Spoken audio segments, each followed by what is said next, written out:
Did you know that a study was done by William Sturtevant that said of the violent crime cases that have been adjudicated, approximately 6% of CHL holders who were arrested were convicted, and 44% were cleared of the violent crimes for which they were arrested. This was stated in his study, an analysis of the arrest rate of Texas concealed handgun license holder as compared to the arrest rate of the entire Texas population 1992 to 1996, revised to include 1999 to 2000 data. This was done in August 24, 2001. That's a heck of a title. This just goes to prove that concealed handgun holders are everywhere. They're everybody. So you can't ever always tell. They're not always bad guys. Some people think that to get a concealed handgun license is too difficult, and some people believe it's just too hard. Or too hard, and some people think it's too easy. Well, the truth is somewhere in the middle. What I'm going to go over today is to explain to you how you can get your concealed handgun license. There are certain things that you must do. We must go over the qualifications, we must go over the training you need, and the application process. First, let's go over the qualifications you need. First, in order to get a concealed handgun license, you must be 21 years of age or older, unless, of course, you're a current or former member of the service, that is, in which case you can be 18 or older. Next, you can't have any felony convictions, and some misdemeanor convictions can also cause a problem, as well as some pending criminal charges. You also can't have any history of any history of chemical or alcohol dependency, because they will check on that. You must also not have any restraining orders or protective orders against you, because that can cause real difficulty, because they look for that. Also, they look at some of your psychological diagnoses. Now, if you're delinquent paying fines, fees, court fees, or any sort of child support, that could count against you as well. Now, as long as you can meet the qualifications to get a handgun that are expected by the NICS, or the National Instant Criminal Background System check, you're probably on your way to get there. The last thing you need in order to get it, of course, is your training. Now, there's certain requirements for training. First of all, it must be done by a DPS, or Department of Public Safety qualified instructor. Secondly, it must have at least 4 to 6 classroom hours.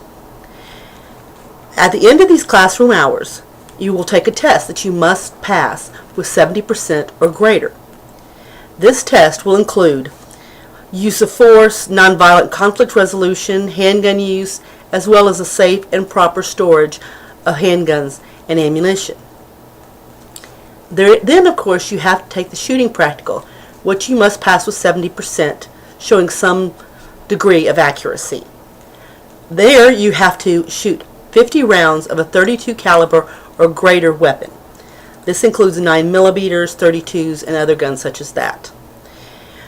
Now, 20 of those shots are going to be taken from 3 yards, 20 from 7 yards, and then 10 from 15 yards.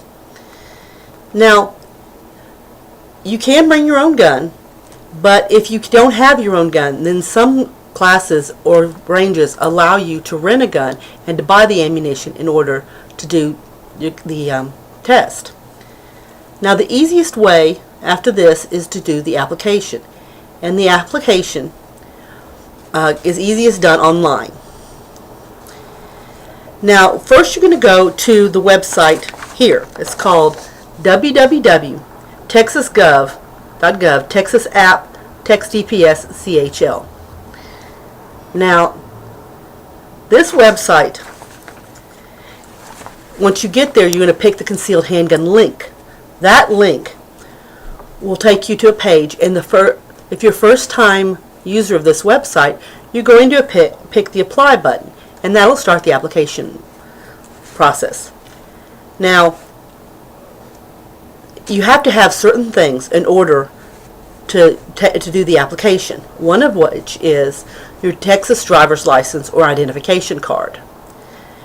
Now, don't worry if you don't have a Texas driver's license because you're from out of state, and you do have an out-of-state license, on this page you also will find a link to a form that will allow you to fill out a form to fill out for out-of-state qualification. Next, you'll be asked demographic questions such as your gender, your age, and things such as that. You'll also be asked your residence, address, contact information, things such as that. Make sure that you have at least 5 years of residential and employment history because they do ask. Next, it's important to include any psychiatric, drug, alcohol, or criminal history that might come up when they look for the background check. It's best to be honest about this because they will find out. Lastly, you need a credit card in order to pay for the license. It's usually about $140, and this is non-refundable.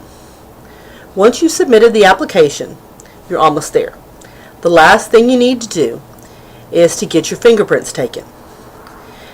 Now, if you go to this website, which is the DPS website. The DPS website, once you go there, you'll find a licensing and registration tab, which will bring you to application information tab. There'll be a link for fingerprinting services. Fingerprinting services will take you to a website that will allow you to set up a registration or set up an appointment in order to get your fingerprints taken. Once this is done, they will automatically send your fingerprints to the DPS office, so you don't have to worry about it. Now, there is a very specific procedure for getting your CHL, but this can change over time. You should always check the first website we discussed, the texas.gov website, to check to make sure that that you know everything that you need in order to get it, because the procedure does change from time to time. Now, this site, besides being a wealth of information, also will let you know, as I said, when things change. Like last year, you had to have a Social Security number in order to get your concealed handgun license. That's not completely true anymore. Excuse me. And also, prior to this year, you had to take 10 hours of classroom time, which has been brought down to 4 to 6 hours of classroom time. You need to be careful, though, when you look at these changes, because this is the government. It does take them a while to get everything posted online. Now, these changes were part of a bill that was passed in the last Texas legislature. Now, not all of the bills that dealt with a concealed handgun license were passed. As Claire Cardona observed in her June 17, 2013 online article, Perry signs handful of bills that tweaks concealed handgun license firearm laws. On the subject of campus carry bill that would have allowed guns to be carried on college campuses, she said the Senate's version was stalled in committees, and the House version never made it to the Senate floor for debate. Some Democrats threatened to filibuster it. This is evidenced that the current concealed handgun license procedure can change, and probably will. In conclusion, I've gone over today how you can get your concealed handgun license in the state of Texas and what procedures you need to go through and the information you can find on certain websites in order to make sure that you're going along the right procedure. Now, Texas is ever going to have debate about guns and concealed handguns, but I don't think anybody's ever going to completely give up their concealed handguns. And if you want to know why, let's look at what Major L. Caldwell said on his online article, The Gun Debate, that I found on a Texas Concealed Handgun website on January 7th of this year, 2014. When I carry a gun, I do not do so because I am looking for a fight, but because I'm looking to be left alone. The gun at my side means that I cannot be forced, only persuaded. I don't carry it because I'm afraid, but because it enables me to be unafraid. This process will be tweaked by the government for good or bad, depending on what your point of view is on the subject. But I believe the concealed handguns will always be around. Now that we've learned this, when are you going to get your concealed handgun?